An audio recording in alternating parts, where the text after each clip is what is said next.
Bom dia, meus meninos. Este vídeo, esta meditação de 5 minutos, vídeo do mar, meditação do mar, não sei o que é que o título vai ser, é muito simples. Vocês só têm que estar sentados, ou sentados dentro do carro, ou de qualquer coisa assim.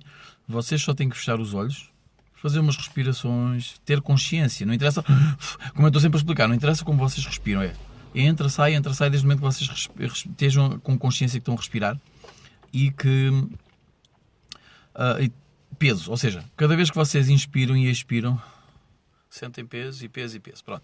E este é um vídeo só de 5 minutos, ouçam só o mar, enquanto vocês estão assim descontraídos, pensem nos vossos problemas, pensem no mar a resolver os vossos problemas, a empurrar, imaginem o que vocês quiserem, mas enquanto estão a ouvir o mar, o vento, imaginem que essas situações, o mar, o vento, seja o que for que vocês estejam a ouvir, que vão ajudá-los a resolver os vossos problemas, a tirar peso dos vossos problemas. Pronto.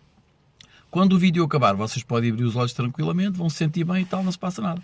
É só isso que têm que fazer. Beijinhos e abraços.